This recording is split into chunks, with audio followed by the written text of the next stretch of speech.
नमस्कार, city news में आप तमाम दर्शकों का स्वागत है। मैं हूं रिया गौर। खबरों की ओर बढ़ेंगे उससे पहले एक नजर डाल लेते हैं आज की सुर्खियों पर। सिटी न्यूज के प्रायोजक हैं water valley NH 28 Sherpur Muzaffarpur. काटी थाना क्षेत्र के 4 लेन पर आपस में टकराई 4 गाड़ियां, 2 की मौत, 4 घायल। कलमबाग चौक पर कटा हुआ मिला पैर, मची खलबली, पैर रेल संविदा कर्मी का निकला। और नेशनल हेराल्ड मामले के विरोध में भाजपा युवा मोर्चा के सदस्यों ने कलानी चौक पर राहुल गांधी का जलाया पुतला। तो ये थी आज की सुर्खियां, अब खबरें विस्तार से। काटी थाना क्षेत्र के 4 लेन पर 4 गाड़ियां आपस में टकरा गई, इसमें 2 की मौत हो गई, 4 लोग गंभीर रूप से घायल हो गए। मुजफ्फरपुर जिले के लिए आज का दिन ब्लैक शनिवार साबित हुआ। तेज रफ्तार ट्रक ने एक कार में इतनी तेज टक्कर मारी कि कार हवा में उछलकर 2 मोटरसाइकिल से टकराते हुए रेलिंग पर चढ़ गई। कार और मोटरसाइकिल के आपस में टकराने से मोटरसाइकिल सवार एक युवक और दूसरे मोटरसाइकिल पर बैठी एक महिला की मौके पर ही मौत हो गई। मृतका नीतू देवी अपने पति के साथ मोतीपुर में एक श्राद्ध कार्यक्रम में भाग लेने जा रही थी। वहीं दूसरे मृतक की पहचान मुजफ्फरपुर के ही मेडिकल रिप्रेजेंटेटिव प्रवीण कुमार सिन्हा के रूप में हुई है। प्रवीण अपने काम पर निकले थे पर रास्ते में ही उनकी मौत हो गई। मृतका नीतू के बहनोई ने बताया कि फोन पर घटना की सूचना मिली। मूल रूप से मोतिहारी के बरका गांव के रहने वाले रजनीश और नीतू मुजफ्फरपुर के अशोक विहार में रहते थे। आज मोतीपुर अपने फुआ के घर श्राद्ध कार्यक्रम में भाग लेने जा रहे थे। वहीं रजनीश का इलाज श्री कृष्ण मेडिकल कॉलेज अस्पताल में चल रहा है। वहीं दूसरे मृतक प्रवीण के मित्र ने बताया कि प्रवीण एक दवा कंपनी में मेडिकल रिप्रेजेंटेटिव का काम करते थे और BMP 6 के पास रहते थे। आज कांटी में काम पर निकले थे, इसी बीच दुर्घटना में मौत हो गई। पूरे मामले को लेकर DSP पश्चिमी सुचित्रा कुमारी ने बताया कि कांटी 4 लेन पर सड़क दुर्घटना में 2 लोगों की मौत हो गई है, वहीं 4 लोग घायल हुए हैं। सभी घायलों का इलाज SKMCH में चल रहा है। ओवर स्पीडिंग के कारण आपस में 2 ट्रक, 1 कार और 2 बाइक की आपस में दुर्घटना हुई है। सभी गाड़ियों को जब्त कर आगे की कार्रवाई की जा रही है। सर देखे हैं कि एक आदमी यहाँ गिरा हुआ है, एक आदमी वहाँ गिरा हुआ है और जो 4 चक्का है सो रेलिंग पर चढ़ा हुआ है और ट्रक रुका हुआ है। दोनों आदमी स्पॉट मर्डर है। कैसे एक्सीडेंट हुआ, कुछ जानकारी मिली है? सर ट्रक मारा है शायद 4 चक्का को और 4 चक्का ये लोग को घसटा है, मारा है। दोनों मोटरसाइकिल पर थे? जी, दोनों आदमी अलग अलग मोटरसाइकिल से थे। 2 की मौत हो गई जी। अभी क्या स्थिति, घायल भी है क्या इसमें? जी घायल भी है। सारू हमारा रजनीश कुमार घायल है, उनका इलाज चल रहा है। सर जा रहा था फुआ का न्योता में, पूरन छपरा श्राद्ध का न्योता था, वहाँ मौत हो गई। जी मौत हो गई। आपका परिचय? सर मेरा नाम अजीत कुमार ठाकुर हुआ। ये मेरा छोटी साली हुई। जो कहाँ रहते थे वर्तमान में? सर कोलुआ में, अशोक विहार में, मुजफ्फरपुर। रहने वाले कहाँ के? ये बरका गांव मोतिहारी का, बरका गांव मोतिहारी। घायल कितने लोग हैं इसमें? घायल 3 आदमी हैं। 3 आदमी जी। मुजफ्फरपुर से काम करने के लिए कांटी मोतीपुर के लिए निकल रहे थे। अच्छा। और जो सरकार की नीति जो है वो रोड को खन करके बार बार, उसके कारण जितनी जाम लग रही है, उस दशा में कोई 4 व्हीलर वाली अज्ञात गाड़ी ने आकर के इनको पीछे से पहले कस के ठोका है, उसके कारण इनकी स्पॉट डेथ हो गई, दुर्घटना पे ही मौत हो गई। क्या नाम है इनका? प्रवीण कुमार था इनका। क्या करते थे? ये मेडिकल रिप्रेजेंटेटिव थे रिसलन हेल्थ के, मुजफ्फरपुर के ही। मुजफ्फरपुर के रहने वाले। कहाँ वर्तमान में कहाँ रहते? ये रहते थे BMP 6। किस कंपनी में कार्यरत थे? रिसनल हेल्थ के। कहाँ जा रहे थे? ये कांटी जा रहे थे काम करने। कांटी जा रहे थे कल से, उसी बीच में हो गया है। हाँ, 2 की मौत है इसमें, महिला भी मौत है। वो महिला कोई अज्ञात थी, वो हम लोग नहीं जानते, लेकिन हमारे कलीग थे ये।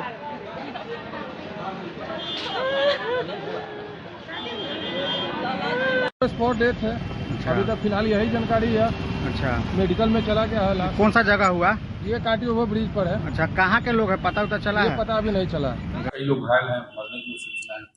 काटी ओवरब्रिज पर 2 ट्रक, 2 बाइक और 1 कार के बीच में भिड़ंत होने के कारण कुछ लोग घायल हो गए हैं और 2 लोगों की मृत्यु हो गई है, जिनकी स्पॉट डेथ हो गया है 2 लोग का, और बाकी जो कि जिन घायल लोग हैं उनको इलाज के लिए विभिन्न अस्पतालों में भर्ती कराया गया है। 3-4 लोग घायल हैं। गाड़ी वगैरह जब्त किया गया? हाँ, गाड़ी जब्त करने का ये सब प्रक्रिया भी चल रही है, क्योंकि वहाँ पे जाम लग गया है तो हम लोग उसको हटवा रहे हैं और आगे की प्रक्रिया चल रही है। कारण क्या पता चला? किस कारण दुर्घटना? ओवर स्पीडिंग के कारण है और बाकी थोड़ा इसी के कारण जो है वो भिड़ंत हो गई है। 4-5 हाँ युवक ही। और महिला भी है क्या इसमें? नहीं, महिला एक्चुअली युवक नहीं है, एक महिला है। महिला है, एक महिला है, एक पुरुष। ये कितने बजे की घटना है? कलमबाग चौक पर मिला मानव पैर। वो पैर रेलवे की घायल संविदा कर्मी का निकला। रेल पुलिस ने इसका खुलासा किया। बिहार के हाजीपुर मुजफ्फरपुर रेलखंड के रामदयालु नगर स्टेशन पर चलती 12566 बिहार संपर्क क्रांति सुपरफास्ट एक्सप्रेस ट्रेन से उतरने के दौरान रेलवे के संविदा कर्मी आकाश कुमार ट्रेन से गिर गया, जिससे उसका बायां पैर कमर के पास से कट गया।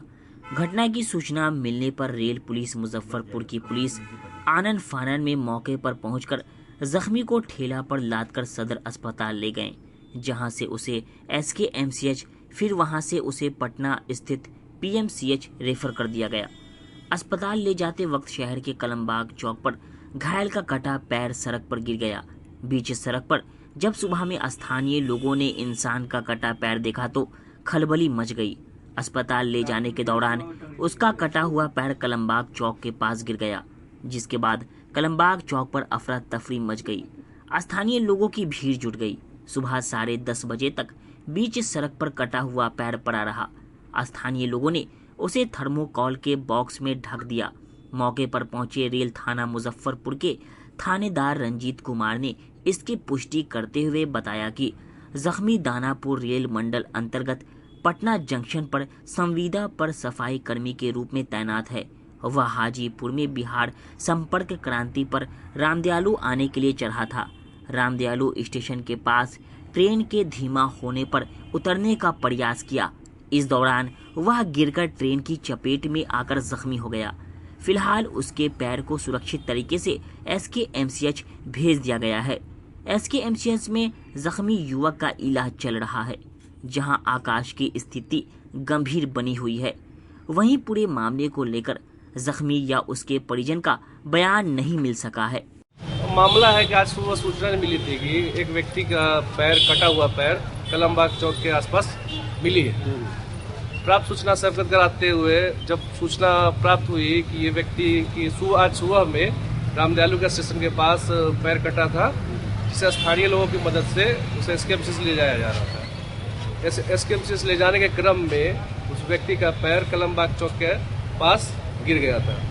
अब कटा हुआ पैर के अवशेष को सही सलामत SKMCH में भेजा जा रहा है।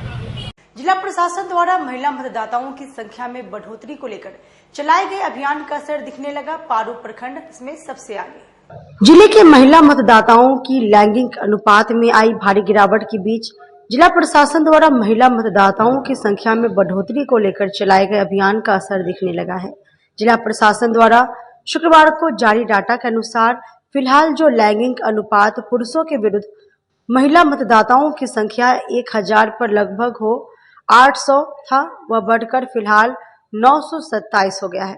इस संबंध में जिला निर्वाचन पदाधिकारी सुब्रत कुमार सेन का कहना है कि महिला मतदाताओं की संख्या में बढ़ोतरी को लेकर चलाए गए अभियान के तहत प्रशासन द्वारा लैंगिक अनुपात पुरुषों के मुकाबले महिलाओं की संख्या कम से कम 950 करने का लक्ष्य निर्धारित किया गया था। इसमें जिला प्रशासन को बहुत हद तक सफलता मिली है। पारू प्रखंड समेत 1-2 विधानसभा क्षेत्र है जो टॉप पर है। वहीं जिले के शेष विधानसभा क्षेत्र में जिला प्रशासन द्वारा महिला मतदाताओं की संख्या में बढ़ोतरी को लेकर चलाए गए जागरूकता अभियान का असर हुआ है और बहुत बड़ी संख्या में महिला मतदाताओं के नाम निर्वाचन सूची में जोड़े गए हैं। इसमें कॉलेज में चलाए गए जागरूकता अभियान के तहत फर्स्ट टाइम वोटर की संख्या अधिक है। जिले के मतदाताओं में लैंगिक अनुपात में आई भारी गिरावट के बीच जिला प्रशासन द्वारा महिला मतदाताओं की संख्या में बढ़ोतरी को लेकर चलाए गए अभियान का असर दिखने लगा है। जिला प्रशासन द्वारा शुक्रवार को जारी डाटा के अनुसार फिलहाल जो लैंगिक अनुपात पुरुषों के विरुद्ध महिला मतदाताओं की संख्या 1000 पर लगभग 800 चला था, वह बढ़कर फिलहाल 927 हो गया है। इस संबंध में एसडीओ पश्चिमी सह रिटर्निंग प्राधिकारी श्रेया सिंह का कहना है कि महिला मतदाताओं की संख्या में बढ़ोतरी को लेकर चलाए गए अभियान के तहत प्रशासन द्वारा लैंगिक अनुपात पुरुषों के वनिस्पत महिलाओं की संख्या कम से कम 950 करने कागज निर्धारित था, लेकिन प्रो प्रखंड में यह अनुपात फिलहाल 1000 के विरुद्ध 927 तक पहुंच पाया है। पूर्व में यह अनुपात महिला वोटर के रूप में 896 था। उन्होंने कहा कि फिलहाल यह अभियान चलेगा। उनकी कोशिश रहेगी कि कॉलेज और हाई स्कूल स्तर पर अभियान चलाकर युवाओं से मतदाता सूची में नाम जुड़वाने का कार्य किया जा सके, ताकि लैंगिक अनुपात कल हासिल हो सके। उन्होंने कहा कि लैंगिक अनुपात की समानता को लेकर जिला प्रशासन द्वारा चलाए गए अभियान में महिला वोटर को मतदाता सूची से जोड़ने के अभियान में खास तौर पर ब्लू और प्रखंड विकास पदाधिकारी का योगदान उल्लेखनीय है। उन्होंने कहा कि न सिर्फ पारू प्रखंड बल्कि जिले के सभी प्रखंड में महिला मतदाताओं खासकर युवाओं को मतदान के लिए आगे आने और मतदाता सूची के नाम जुड़वाने का आह्वान किया। मैम, जेंडर रेशियो जो अभी नया रिलीज हुआ है उसमें अपने पारू के केस क्या परफॉर्मेंस है और कितने लोग जो हैं जो खासकर फीमेल जो है वो नई वोटर भी है? जो 97 पारू विधानसभा है इसमें कुल 5777 नई महिलाओं के नाम वोटर लिस्ट में जोड़े गए हैं 1 जनवरी 2025 से लेकर के 18 अप्रैल 2025 के बीच में, और ये जो प्रक्रिया है ये अभी भी लगातार चालू रहेगी। प्रयास है कि हम लोग 950 का जेंडर रेशियो जो है लिंगानुपात हर विधानसभा में अचीव करें, और यही टारगेट जो है पारू के लिए भी है। इसमें बहुत महत्वपूर्ण भूमिका रही है जो फील्ड लेवल पे बीएलओज हैं इनकी, और बीडीओज और सीडीपीओज की, क्योंकि बीडीओ और सीडीपीओ हमारे एईआरओ होते हैं जो कि फील्ड लेवल पे कंट्रोल रूम वगैरह बना करके इस चीज़ को मॉनिटर कर रहे हैं। इसके अलावा लिंगानुपात के अलावा नेक्स्ट हम लोगों का फोकस है कि जो यूथ वोटर्स हैं 18 से 19 वर्ष के जो वोटर्स हैं ये ज़्यादा से ज़्यादा संख्या में अपने नाम जोड़ें, क्योंकि वर्तमान में जो है इनके परसेंटेज जो है हमारे पारू विधानसभा में खास तौर पर 1.22% पे है केवल यूथ इलेक्टर्स जो हैं, जिससे कि हमारी उम्मीद है कि 2% के ऊपर कम से कम ले जाया जा सके। इसके लिए हम लोग प्रयास कर रहे हैं कि हर हाई स्कूल में और कॉलेजेस में जो बच्चे पढ़ रहे हैं वो अपना नाम वोटर लिस्ट में जोड़ें। मेरी अपील रहेगी सभी महिलाओं से, बहनों से, जो छात्र छात्राएं हैं स्कूल्स में कॉलेजेस में, कि वो ज़्यादा से ज़्यादा संख्याओं में आगे बढ़कर आएँ और न केवल पारू विधानसभा में बल्कि जिले की सारी विधानसभाओं में अपना वोटर लिस्ट में नाम जुड़वाएं। पहले का क्या 4 महीने पहले क्या रेशियो था और अभी वर्तमान में क्या रेशियो है? पारू में 1 जनवरी की तिथि पे 896 था जेंडर रेशियो और आज की डेट पे 927 है। जो टारगेट दिया गया है वो कितने का टारगेट है? टारगेट 950 का हमें मिनिमम अटेन करना है, यदि इससे ज़्यादा अटेन हो जाए तो और अच्छा। फिलहाल जो ये जानकारी तो होगी ना कि जो एयरपोर्ट अथॉरिटी ऑफ इंडिया वो ट्रेनिंग के लिए जो है कुछ सुने हैं, हाँ, वही चीज आया है। मुजफ्फरपुर समाहरणालय से शातिर गिरफ्तार, फर्जी एसडीओ कार्यालय का कर्मी बनकर लगाने वाला था फ्लिपकार्ट को चूना। शनिवार को मुजफ्फरपुर के समाहरणालय परिसर में उस समय अफरा तफरी मच गई जब 2 लोगों के बीच मारपीट होने लगी। मौके पर लोगों की भीड़ जुट गई, साथ ही डीएम के बॉडीगार्ड भी मौके पर पहुंच गए। मामले की जानकारी नगर थाने की पुलिस और 112 को दी गई।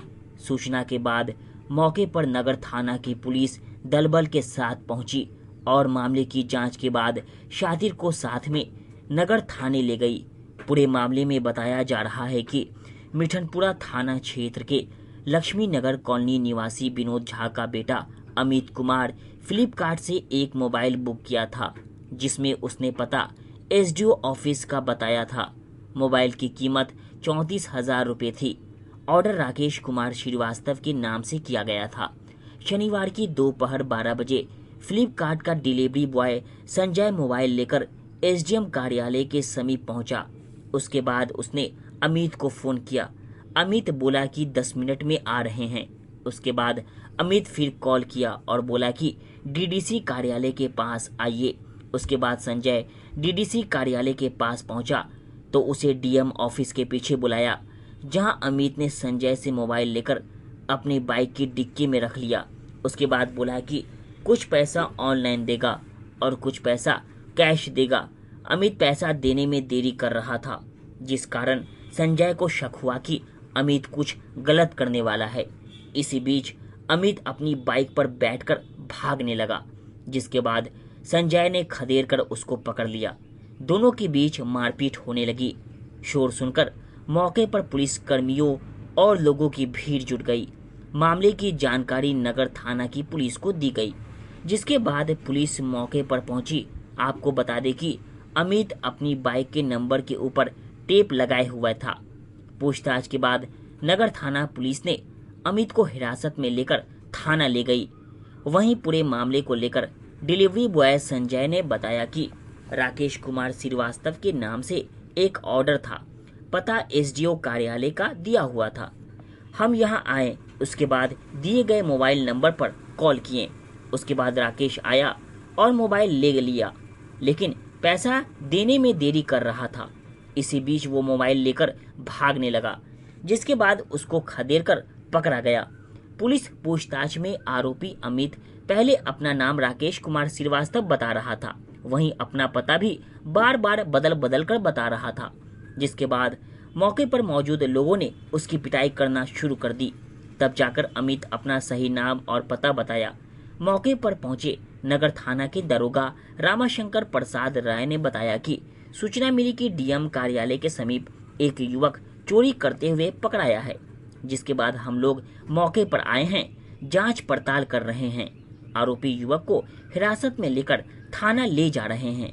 आरोपी का नाम अमित कुमार है, जो बेला थाना क्षेत्र के लक्ष्मी नारायण कॉलोनी का रहने वाला बताया जा रहा है। युवक के नाम पते का सत्यापन कराया जा रहा है। मुझे सूचना मिला है कि डीएम साहब के कैंपस में एक अवैध चोरी करते हुए पकड़ाया है, तो हम तुरंत गए और फ्लिपकार्ट के जो डिपार्चर जो करते हैं उनसे भी वही बाइक पर भी टेम्परिंग नंबर किए हुए। ये तो अभी नहीं वेरीफाई किए हैं, हम कर लेते हैं। अभी हाल में इन्हीं से पूछताछ हम कर रहे हैं। क्या नाम है इसका? हाँ, थाना रहने वाला है। कहाँ अमित कुमार इसका नाम बोल रहा है। रहने वाला है बेला है बेला है। नहीं भाग रहे थे सर, जबरदस्ती हमको इस तरह अथी बना दिया। हम कभी पैसा दे रहे। ऑर्डर राकेश के नाम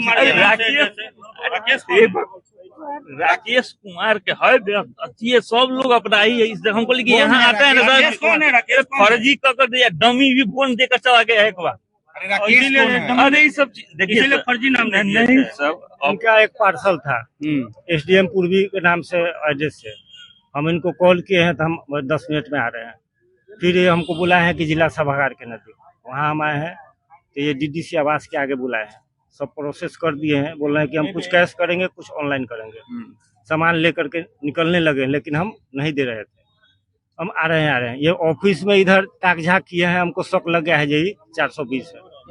और इधर से आकर के डिक्की में सामान रखे और भागने लगे हैं। एक आदमी और हमको इशारा किए, हमको लग गया है कि नहीं भागने गए 420 है। तो हम गाड़ी पकड़े हैं, इस क्रम में मेरा पूरा बोल छिला गया। बोल रहे हैं कि हम पैसा दे रहे हैं और लेकर के भाग जाते हैं। आप लोग मदद नहीं करते तो लेकर के भाग जाते हैं। हम नहीं भाग। ऑर्डर क्या किए हुए? ये मोबाइल है 33,089 का। 33,000 का। नगर निगम सभागार में सशक्त अस्थायी समिति की बैठक की गई, जिसमें शहर के प्रमुख समस्याओं पर चर्चा की गई। आज नगर निगम के सभागार में सशक्त अस्थायी समिति की बैठक आयोजित की गई, जिसमें मुख्य रूप से नगर निगम की महापौर निर्मला साहू, नगर आयुक्त विक्रम वीरकर के साथ साथ स्टैंडिंग के सभी सदस्य उपस्थित रहे। महापौर निर्मला साहू ने बताया कि बैठक में कई प्रस्ताव लाए गए, जिसमें मुख्य रूप से निगम के वित्तीय वर्ष 2024 से 2025 में हुए आय एवं व्यय तथा वित्तीय वर्ष 2025 से 2026 पर चर्चा, महिलाओं हेतु टॉयलेट, बायो टॉयलेट, रौतिनिया स्थित डंपिंग पॉइंट से legacy waste disposable, smart city junction improvement development के अलावे चौक चौराहों के सौंदर्यीकरण, Moti Jheel flyover, T point पर आइकॉनिक स्ट्रक्चर, स्लम बस्ती के जर्जर भवन को खाली कराना, खुले में बिक रहे मांस मछली की दुकानों पर सख्ती बरतना आदि कई मुद्दों का प्रस्ताव रखा गया है। बैठक आयोजित की गई है, किन मुद्दों पर विशेषकर चर्चा की? आज नगर निगम में स्टैंडिंग की बैठक आयोजित की गई है, जिसमें पहले से विगत कई बैठक की संपुष्टि और आज जो हम लोग मेरे द्वारा जो एजेंडा लाया गया था, जिसमें पहले वित्तीय वर्ष 2024 और 25 में जो हुए आय और व्यय एवं वित्तीय वर्ष 2025 और 26 के मददवार, इस पर हम लोग का चर्चा था। पिछले साल की तुलना में इस वर्ष हम लोग 45% अधिक हम लोग इसमें इस बार राजस्व की जो वसूली हुई है और जो निश्चित हम लोग के शहर में जो विकास का कार्य अच्छे से ढंग से हम लोग करेंगे। और अभी हम लोग जो दूसरा एजेंडा मेरे द्वारा नगर निगम के द्वारा जो हम लोग नगर निगम का जो पुराना भवन जो अभी भी यहाँ पे वर्तमान में है, इस पर हम लोग मजबूती प्रदान करने के लिए भी एजेंडा लाया गया था। जैसा कि हम लोग को आज मुझे भी पता चला कि जो हम लोग का ये नगर निगम भवन 1930 में ये भवन बना है और 1981 में यहाँ पर जो मुजफ्फरपुर नगर निगम बना। आज़ादी के पहले से हम लोग के लिए आज़ादी के पहले का ये भवन है, जो कि हम लोग मुजफ्फरपुर वासियों के लिए एक ऐतिहासिक भवन है। तो आज जैसे कि इस यहाँ के हम लोग मुजफ्फरपुर वासियों के लिए ऐतिहासिक, इसको हम लोग धरोहर के रूप में संरक्षित कर सके, इस पर हम लोग ने आज विस्तृत चर्चा हुई। इस पर जो हम लोग आज यहाँ पर आगे हम लोग इस नगर निगम को जो एक संग्रहालय के जैसा बना के और विशेष और शेष जो यहाँ का नगर निगम का जो जमीन, इस पर हम लोग एक भवन का हम लोग यहाँ पे निर्माण हो, इस पर विस्तृत चर्चा हुई है। और अभी हम लोग को शहर में जो भवन का जो अभी निर्माण अनियंत्रित ढंग से जैसे तैसे हो रहे हैं, जो कि अति जाम की समस्या का जो एक प्रमुख मुद्दा है, तो उस पर भी हम लोग की विस्तृत चर्चा हुई। जो हम लोग के शहर में जो भवन का भी निर्माण हो रहा है, जो कि बिल्डिंग बायलॉज के हिसाब से नहीं बनाते हैं, अब बाद में बन जाने पर कई तरह की परेशानी आती है। तो आज ये भी प्रस्ताव हम लोग के निगम में पास हुआ, जो कि जो बिल्डिंग बन रहे हैं वहाँ पर उसको ग्रीन कवर से कवर करके और वहाँ पर जो नगर निगम से जो पारित नक्शा है, उस फ्लैक्स का निर्माण करा करके उस स्थल पर लगाने की स्वीकृति आज स्टैंडिंग से पास हुई है। इसका नियम से भी निगम के द्वारा पालन कराया जाएगा, अन्यथा दंडात्मक कार्रवाई की जाएगी। और हम लोग के शहर में बहुत जगह अतिक्रमित जो कि नगर निगम की खाली जमीन है, अभी हम लोग को हर जगह जैसे कि वेंडिंग जोन बनाना है, हम लोग के निगम के द्वारा जहाँ पे अतिक्रमित है, लोग जैसे तैसे दुकान लगा रहे हैं, अगर वो हम लोग जमीन को हम लोग चिन्हित करके वहाँ पे निगम के द्वारा अगर उस जगह को हम लोग यूज करें, वेंडिंग जोन बनाए, वहाँ पे मार्केट भी अगर बनाते हैं, तो हम लोग के शहर में अच्छा पहल हम लोग को होगा। जो कि हम लोग किसी को अब रोड पर जो दुकान लगा रहे हैं दुकानदार लोग, तो एक जगह निश्चित जगह भी उन लोगों को मिलेगी। तो आज हम लोग इस पर जहाँ जहाँ जमीन है उसका आज नगर आयुक्त महोदय को बोले उसको चिन्हित करके वहाँ पर पीपी मोड पर उन जमीनों को खाली करवा के हम लोग पीपी मोड पर मार्केट या दुकान बनाने हेतु लैंड की पॉलिसी को जो है आरएफए की बनाने की स्वीकृति प्रदान की गई है। और लक्ष्मी चौक गोलंबर पर जो कि हम लोगों का शहर के जो चौक चौराहा का सौंदर्यीकरण करना है, तो उसमें आज जो लक्ष्मी चौक गोलंबर पर लीची का आइकॉनिक स्ट्रक्चर और मोतीझील फ्लाईओवर पर बाबा गरीबनाथ से जुड़े आइकॉनिक स्ट्रक्चर का निर्माण मई के प्रथम सप्ताह से शुरू हो जाएगा। और शहर में जो विभिन्न चौक चौराहों पर जो फाउंटेन हैं जो काम नहीं कर रहे हैं, उन्हें भी मरम्मत कराकर पुनः चालू करने की स्वीकृति प्रदान की गई है। अभी हम लोग के वार्ड 27, 26, 11 में जो कटी पुल से छाता बाजार चौक जहाँ पे उस पर भी नाला निर्माण की विस्तृत चर्चा की गई है, जो कि रेलवे के निर्माण के बाद जो भी वहाँ का कार्य बचेगा उस पर अविलंब निगम के द्वारा कार्य कराया जाएगा। इस पर आज नगर आयुक्त महोदय जो रेलवे के अधिकारियों के साथ भी बैठक कर रहे हैं। हम लोग का जो सोच है कि मुजफ्फरपुर जो आने वाले समय में हम लोग को पानी से भी मुक्ति, जल जमाव से भी मुक्ति मिले, इस पर भी हम लोग काम कर रहे हैं। आज इस पर बैठक भी अभी हो रही है, नगर आयुक्त महोदय के डीआरएम महोदय भी आए हुए हैं। तो सब हम लोग मिल करके हम लोग शहर के लिए जो भी काम है जो प्रमुख एजेंडा के साथ और भी। गोबरसही सकरी रोड के बाकरपुर में समर्पण रिजॉर्ट एवं बैंकेट हॉल का भव्य शुभारंभ हुआ। मुजफ्फरपुर में गोबरसही सकरी रोड के बाकरपुर इलाके में समर्पण रिजॉर्ट एवं बैंकेट हॉल का भव्य शुभारंभ हुआ। उद्घाटन अखिल भारत हिंदू एवं संत महासभा के राष्ट्रीय अध्यक्ष स्वामी चक्रपाणी महाराज, केंद्रीय जल शक्ति राज्य मंत्री डॉक्टर राजभूषण चौधरी, जदयू के राष्ट्रीय सचिव राजीव रंजन प्रसाद, MSME के कर्मचारी निदेशक PK झा ने किया। इस दौरान अतिथियों ने रिसोर्ट की तारीफ करते हुए कहा कि शहर के कोलाहल से दूर प्राकृतिक वातावरण में ये रिसोर्ट ग्राहकों को काफी पसंद आ रहा है। रिसोर्ट के निदेशक सूर्यमणि सिंह और देवेश कुमार ठाकुर ने बताया कि रिसोर्ट बनाना का मकसद सिर्फ रोजगार नहीं बल्कि कॉर्पोरेट आयोजनों का भी विकल्प देना है। कैंपस के अंदर 1000 लोगों की क्षमता वाली बिना पिलर का वातानुकूलित हॉल, AC कमरा, जयमाला एवं म्यूजिकल प्रोग्राम, हरियाली से भरा गार्डन व लाइटिंग के बीच स्टेज, वक्फ बुफे एरिया, CCTV कैमरे से लैस पार्किंग स्पेस भी उपलब्ध है। वहीं ग्राहकों को अभी बुकिंग कराने पर विशेष छूट भी दी जा रही है। देखिए, यह देवेश जी के द्वारा स्थापित जो है ये समर्पण रेस्टोरेंट है। मैं इसका आज शुरुआत हो चुका है, आज उद्घाटन हो गया है। मैं निश्चित रूप से ये इस मुजफ्फरपुर की धरती के लिए बहुत ही शुभ है, क्योंकि पर्यटन की दृष्टि से बहुत ज़रूरी है। जब लोग आएंगे दूर दूर से तो निश्चित रूप से उनको अच्छी सुविधाएं मिलेंगी, तो यहाँ रोजगार भी मिलेगा, इसका विकास भी होगा। यहाँ की भौगोलिक जो स्थिति है, ऐतिहासिक और प्राचीन स्थान है, उसको देखेंगे और देश दुनिया में फैलेगा। तो इसलिए यह बहुत ही अच्छा है और मैं इस समर्पण के तमाम मैनेजमेंट के लोगों को मैं बधाई देता हूँ, धन्यवाद देता हूँ। खासतौर से देवेश जी को और उनकी टीम को, अमरीश जी को, सभी को मैं बहुत बहुत बधाई देता हूँ। कस्टमर एक बार सेवा का मौका दे, फिर हम लोग सर्विस देने के लिए तैयार हैं। कितने चेयर लगेगा बैंकेट हॉल में? लगभग 500 चेयर लगेगा। और ग्राउंड में अगर बात करें तो 1000। कुछ ऑफर है क्या? 10% का आज का ऑफर था, ओपनिंग का बुकिंग आज कोई कराता तो 10% का ऑफर था। स्पेशल सुविधा क्या क्या रहेगी? सारे जो शुभारंभ किए हैं और क्या सुविधाएं देंगे ग्राहकों को?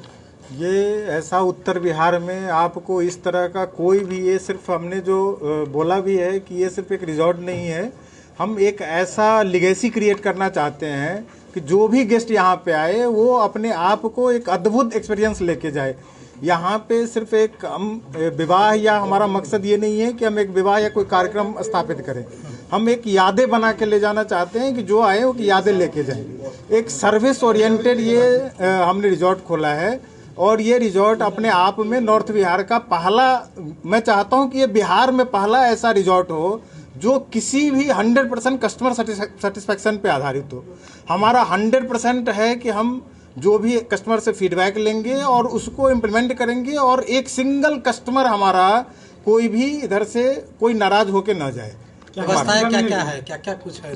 यहाँ पे आपको जितनी भी होनी चाहिए सारी लग्जरी रूम है हमारे पास, पार्किंग के मतलब एम्पल जो है हमारे पास व्यवस्था है, लग्जरी बैंक्वेट हॉल है जो मेरे हिसाब से बिहार में इस तरह का कोई लग्जरी इस तरह का बैंक्वेट हॉल नहीं है, फुली AC है।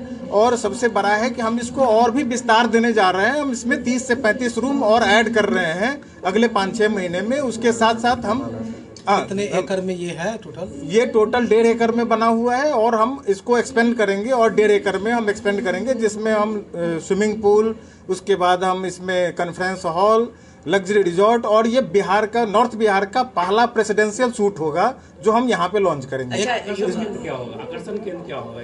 ये आकर्षण केंद्र ये हम एक्चुअली सर्विस ओरिएंटेड, हमारा कमाई का कोई इसमें बहुत ज़्यादा हमारा ये नहीं कि हमें कमाना है, हम सर्विस ओरिएंटेड बनाना चाहते हैं कि अपने बिहार के लोग कोई बाहर से आए या कहीं और जाए, ये बिहार में पैसा खर्च करने के बावजूद भी किसी को सर्विस नहीं मिलता है। आप जाते हैं तो हमारा फोकस सिर्फ सर्विस है यहाँ पे कि हम ये यादें लेके जाएं। समाज में डिफरेंट टाइप्स ऑफ लोग रहते हैं, लो बजट जो कस्टमर है उनके लिए क्या सुविधा है?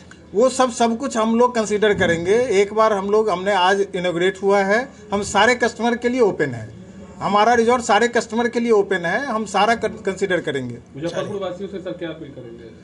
NI वर्ग को लेकर भारतीय रेलवे की कई ट्रेनें घंटों देरी से चल रही हैं।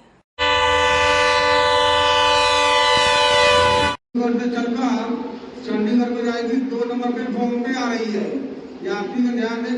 NI वर्ग को लेकर 05578 गरीब रथ स्पेशल सहित 4 ट्रेनें शुक्रवार को 3 से 23.5 घंटे विलंब से मुजफ्फरपुर पहुंची।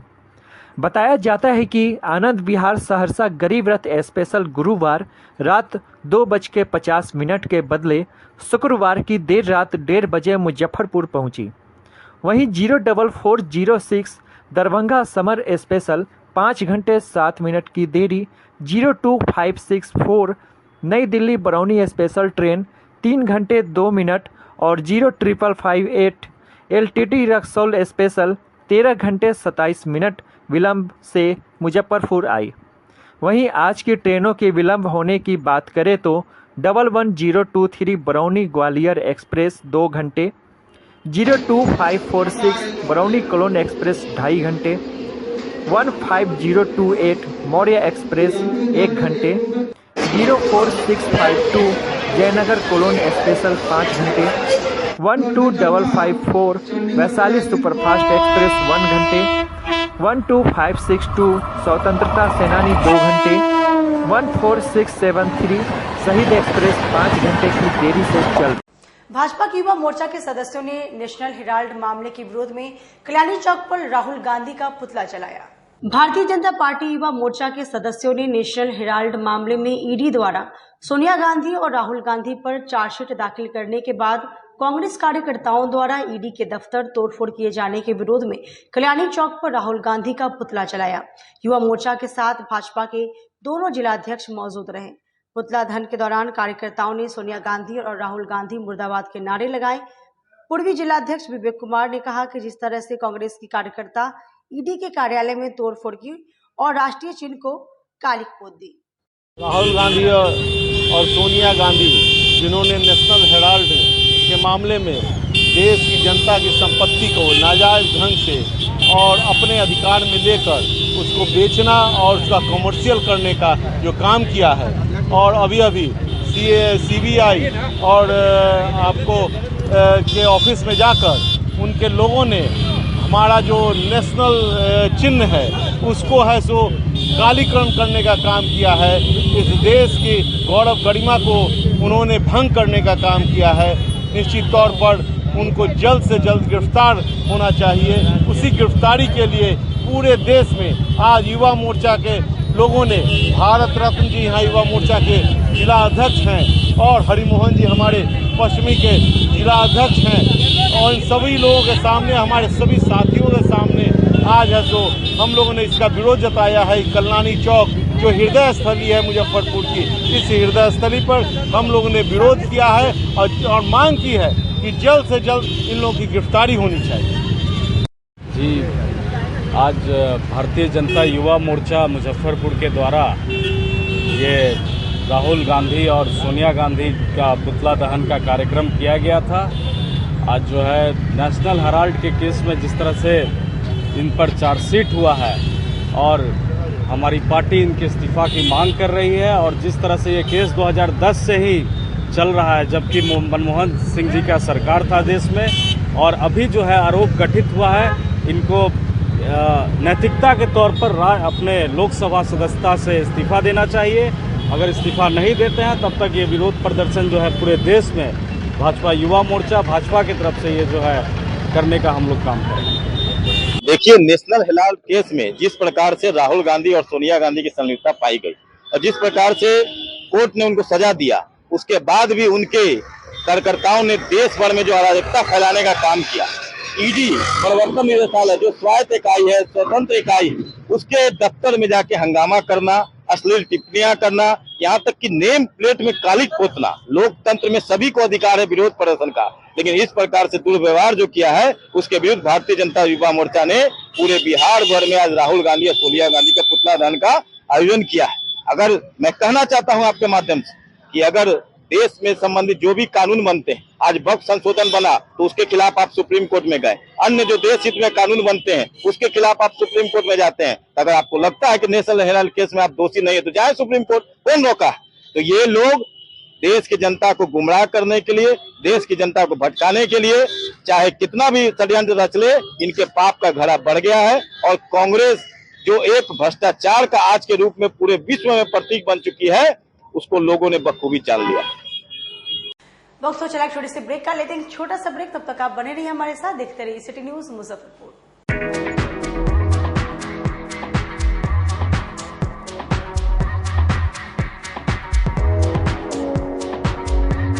गर्मी में अपने पूरे परिवार के साथ मस्ती करना चाहते हैं तो चले आइए वाटर वैली में, जो कि कच्ची पक्की चौक से 2 किलोमीटर दूर शेखपुर NH के समीप स्थित है।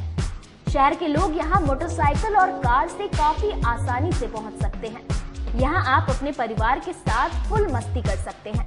वेव पूल, रेन डांस के साथ भव्य वाटरफॉल बनाया गया है। छोटे बच्चों के लिए कई प्रकार के स्लाइड्स बनाए गए हैं, जहां बच्चे अपनी मस्ती में डूब जाएंगे। इसके अलावा खाने पीने के लिए बेहतरीन सुविधाएं उपलब्ध है, जहां पूरे परिवार के साथ व्यंजनों का लुत्फ उठा सकते हैं। तो देर मत कीजिए, गर्मी में मस्ती उठाने के लिए वाटर वैली तुरंत पहुंचे। हमारा पता है water valley NH 28, Sherpur, Muzaffarpur. हमारा कॉन्टैक्ट नंबर है 6202584955। चाहे आपका पर्सनल स्पेस हो या corporate office, Marbonite full body vitrified tiles हर कोने को अपनी खूबसूरती से सजाता है। इस पर पड़ने वाले हर कदम को मिलती है एक ताकत, जो देती है आगे बढ़ने का विश्वास। जॉनसन टाइल्स का उत्तर बिहार का सबसे बड़ा शोरूम साई कृपा ट्रेडर्स द्वारा जल्द मुजफ्फरपुर जिले के सकरी सरैया डुमरी रोड में खुलने जा रही है। जल्द आ रहा है आपके शहर में। जल्द ही उद्घाटन की तारीख की घोषणा होगी। मार्बोनाइट विट्रीफाइड टाइल्स बाय जॉनसन। हम पढ़ाई के साथ साथ बच्चों में विश्वास जगाते हैं। Christ Jyoti international school based on CBSE curriculum with coeducation. Nursery से +2 के छात्रों के लिए प्रत्येक विषयों के लिए अनुभवी शिक्षकों का समूह है। 5 एकड़ में फैला यह स्कूल बच्चों के बेहतर भविष्य बनाने में सक्षम है। अत्याधुनिक साइंस और कंप्यूटर लैब के साथ स्कूल को बेस्ट डिसिप्लिन का अवार्ड भी मिल चुका है। पढ़ाई के साथ छात्रों की शारीरिक क्षमता बढ़ाने के लिए विभिन्न खेलों का विशेष प्रशिक्षण भी दिया जाता है। नर्सरी से +2 तक के लिए नामांकन प्रारंभ है। हमारा पता है Christ Jyoti international school, Dharmoday Sthali, Madhopur, Rusta, Muzaffarpur. Contact us on 947221087352664757। मैं प्रिंसिपल क्राइस्ट ज्योति कृतिका मृणालिनी अपने बच्चों के बारे में, अपने स्कूल के भविष्य के बारे में बेहतर निगरानी रखती हूँ। मेरे स्कूल में क्वालिटी बेस्ड एजुकेशन होता है। हमारे स्कूल को हाल ही में बेस्ट डिसिप्लिन अवार्ड से नवाजा गया है। हमारे शिक्षक ट्रेंड हैं, अनुभवी हैं और हम अपने बच्चों को पारिवारिक माहौल में पढ़ाते हैं। आजकल की बिजी जिंदगी में स्टाइल तो है, पर कंफर्ट का क्या? आपके इसी स्टाइल और कंफर्ट को बेहतर बनाने के लिए नीलकमल लेकर आए हैं first exclusive factory outlet showroom in Mithanpura, Muzaffarpur, जहां home furniture, office furniture, mattress and wedding special पे up to 50% off with EMI facility. Style भी, कंफर्ट भी। उत्तर बिहार का पहला नीलकमल का एक्सक्लूसिव शोरूम आपका स्वागत करता है। एक बार सेवा करो। ब्रेक के बाद एक बार फिर से आप सभी का स्वागत है। ये बढ़ते हैं अगली खबरों की ओर। रावण की नगरी से आया दूल्हा और बना मुजफ्फरपुर का दामाद, शादी कर समंदर पार ले गया दुल्हनिया को। कभी अयोध्या से श्री राम बारात लेकर बिहार के मिथिला आए थे सीता से विवाह करने, जिनका अपहरण कर लंका का राजा लंकेश रावण श्रीलंका ले गया था। लेकिन शुक्रवार को श्रीलंका से किसलय एक नायके बारात लेकर बिहार के मुजफ्फरपुर पहुंचे और मुजफ्फरपुर की रुचिका से पूरे हिंदू रीति रिवाज और विधि विधान से 7 फेरे लेकर 7 जन्मों तक साथ निभाने का वादा कर विवाह किया। इस अनोखी शादी का साक्षी मुजफ्फरपुर के लोग बने। कहते हैं कि प्यार की कोई सरहद नहीं होती। मुजफ्फरपुर में एक ऐसे ही प्रेम कहानी देखने को मिली, जहां श्रीलंका के लड़के ने बिहार के लड़की के साथ 7 फेरे लेकर वादा पूरा किया। इनकी प्रेम कहानी श्रीलंका में शुरू हुई थी। अब दोनों ने मुजफ्फरपुर में हिंदू रीति रिवाजों के साथ शादी की है। यह शादी सिर्फ 2 दिलों का मिलन नहीं बल्कि 2 संस्कृतियों का संगम भी थी।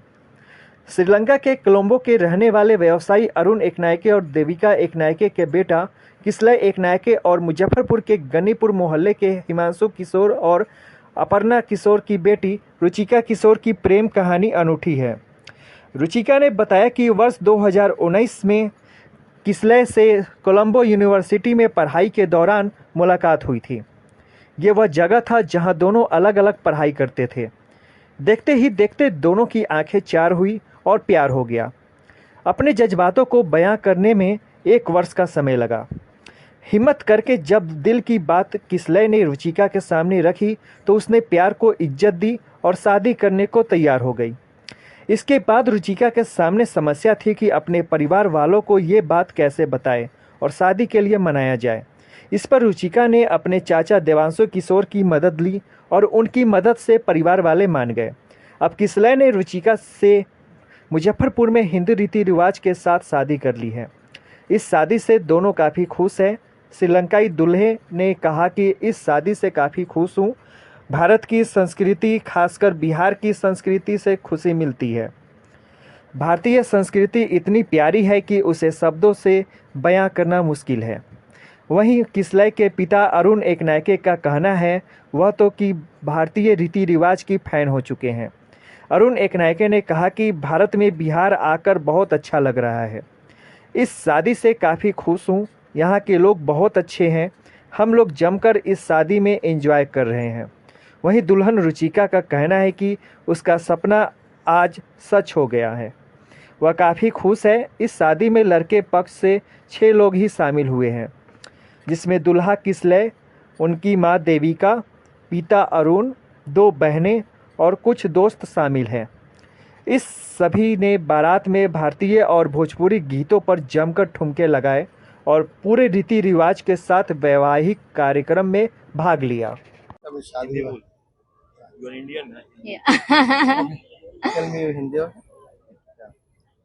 कैसा लग रहा है? बहुत अच्छा लग रहा है। कैसे मुलाकात कैसे हुई? हम दोनों यूनिवर्सिटी में मुलाकात हुई थी, श्रीलंका में। पढ़ाई के दौरान, स्टडी के दौरान? स्टडी जी, हम दोनों बैचमेट्स हैं। How much years?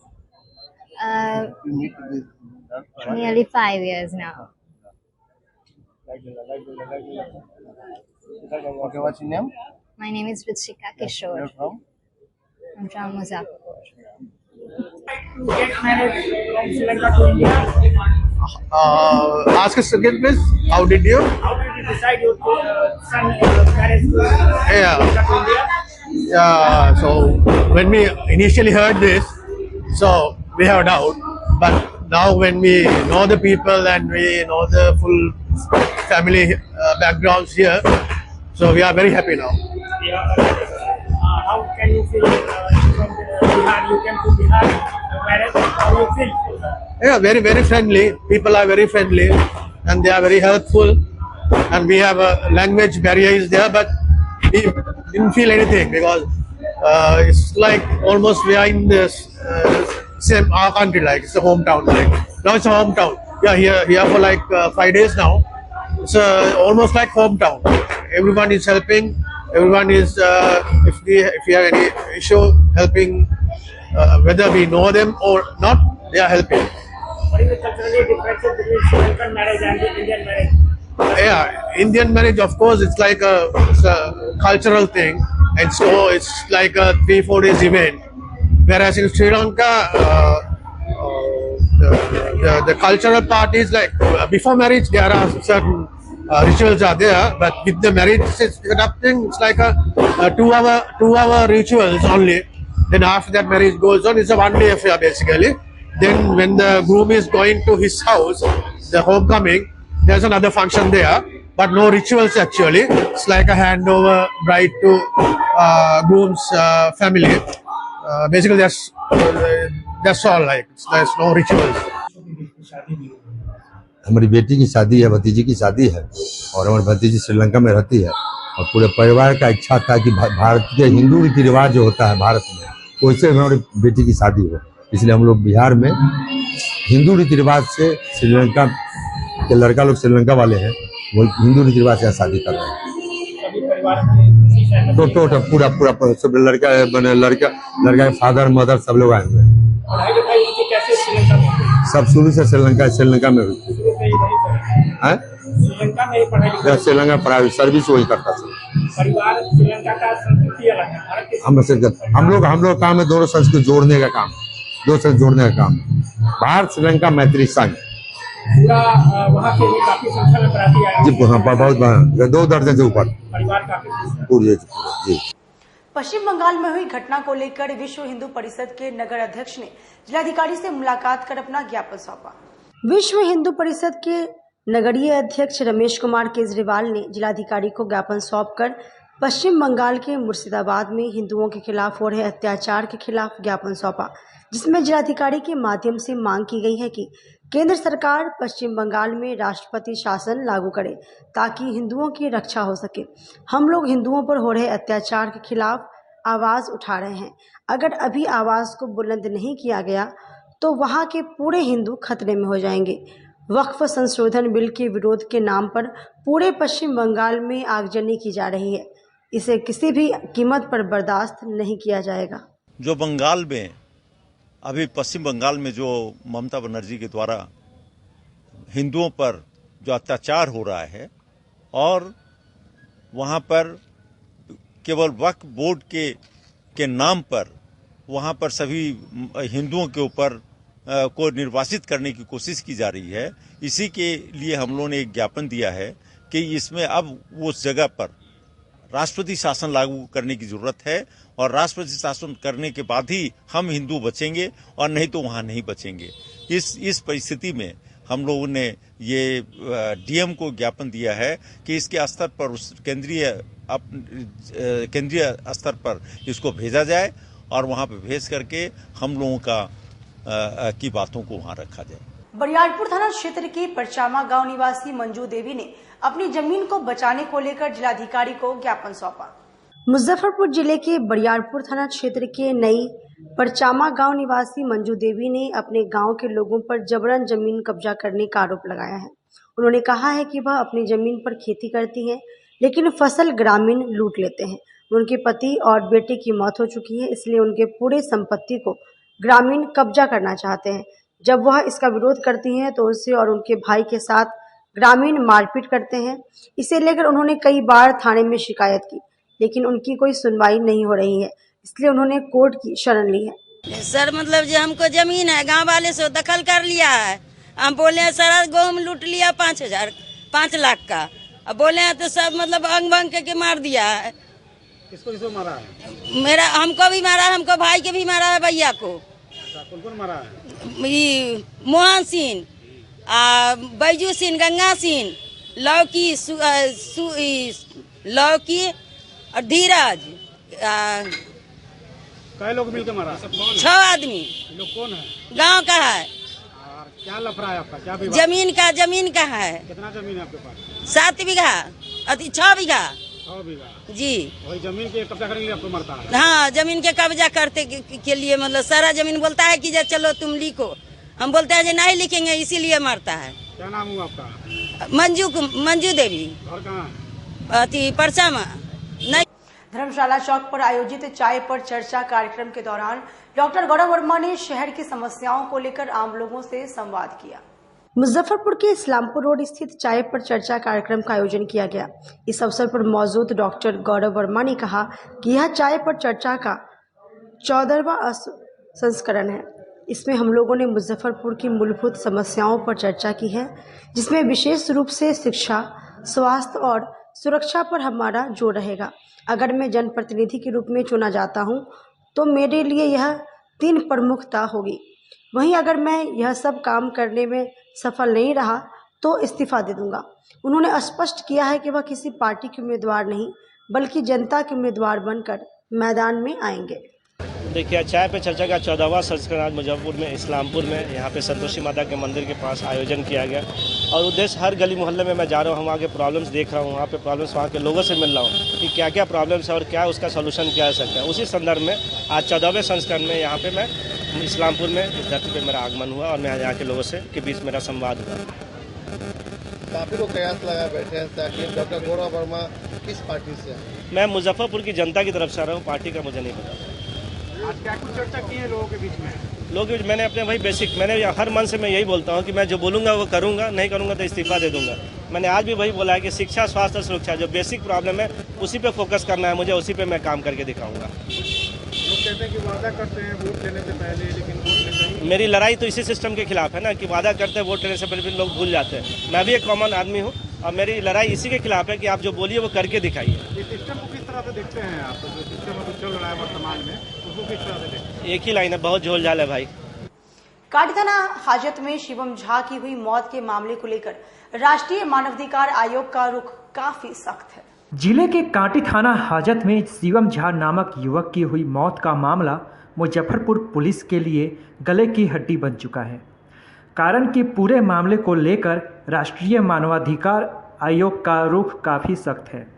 मानवाधिकार मामलों के जानकार अधिवक्ता एसके झा की याचिका पर राष्ट्रीय मानवाधिकार आयोग ने संज्ञान लेते हुए जिले के डीएम और एसएसपी को नोटिस जारी किया है और कुल 18 बिंदुओं पर 6 सप्ताह के अंदर जवाब देने को कहा है। राष्ट्रीय मानवाधिकार आयोग के इस एक्शन के बाद जिले के प्रशासनिक महकमे में भूचाल आ गया है। बताते चले कि थाना हाजत में शिवम झा नामक युवक की हुई मौत के मामले को लेकर मानवाधिकार अधिवक्ता एसके झा ने राष्ट्रीय मानवाधिकार आयोग को पूरी घटना से अवगत कराया था। उसके बाद राष्ट्रीय मानवाधिकार आयोग ने जिले के डीएम और एसएसपी को नोटिस जारी करते हुए पूछा है कि थाना हाजत में उक्त युवक की मौत किन परिस्थितियों में हुई। इस पूरे प्रकरण में 18 ऐसे बिंदु हैं जिस पर जवाब आने से ही मामले का खुलासा हो सकता है। डीएम और एसएसपी से 18 बिंदुओं पर जवाब आयोग के द्वारा मांगी गई है। मानवाधिकार अधिवक्ता एसके झा ने बताया कि पुलिस लॉकअप में किसी भी व्यक्ति की मौत होना मानवाधिकार उल्लंघन का अति गंभीर मामला होता है। काटी थाना हाजत में पुलिस लॉकअप में एक शिवम झा नामक युवक को पुलिस के द्वारा हिरासत में लिया गया था। उसके बाद में उसकी मौत का मामला प्रकाश में आया। साथ ही साथ में उसमें 2-3 बातें आई थी सामने में, जैसे कि 24 घंटे के अंदर में उसको न्यायालय के समक्ष में प्रोड्यूस करना था पुलिस को, लेकिन पुलिस के द्वारा न्यायालय के समक्ष 24 घंटे के अंदर में प्रोड्यूस नहीं किया गया।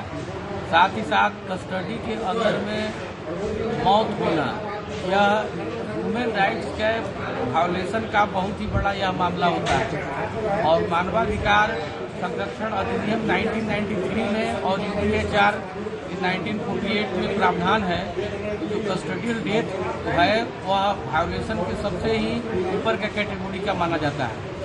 उसमें इस मामले की सूचना हमारे द्वारा राष्ट्रीय मानवाधिकार आयोग और राज्य मानवाधिकार आयोग को दिया गया था।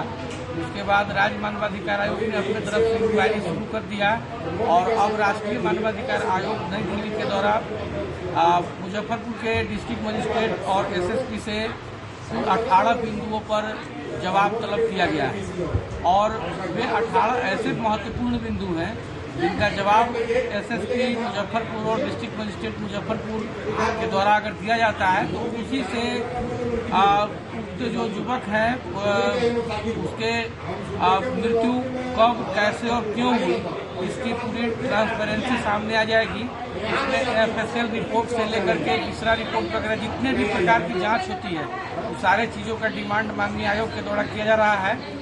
तो हमें ऐसा लगता है कि यह राष्ट्रीय मानवाधिकार आयोग का हमने जो 19 वर्ष में हमने देखा है कि अब तक राष्ट्रीय मानवाधिकार आयोग का या बिहार का सबसे बड़ा नोटिफिकेशन जारी किया गया है मुजफ्फरपुर डिस्ट्रिक्ट एडमिनिस्ट्रेशन को। और अब हम लोग देखेंगे कि ये टोटल जवाब जब इन लोगों के यहाँ से जाता है तो उसके बाद में हम लोग फिर उस चीज़ का स्टडी करेंगे और उसके बाद में फिर हमें लगेगा कि नहीं इसमें और भी साक्ष्य की ज़रूरत पड़ेगी तो हम लोग माननीय आयोग के समक्ष में मामले को फिर हम रखेंगे जिससे कि पीड़ित परिवार को आर्थिक जो और सरकारी जो मुआवजा होता है वह पीड़ित परिवार को मुआवजा की राशि मिल सके। साथ ही साथ जो दोषी पदाधिकारी हैं उनके विरुद्ध कड़ी से कड़ी और सख्त कार्रवाई हो सके जिससे कि कस्टडी में टॉर्चर का मामला और कस्टडी में डेथ का मामला की संख्या जो बढ़ गया है इस पर विराम लग सके। इस दिशा में हम लोग कार्य करेंगे और आगे भी हम लोग इसमें पूरा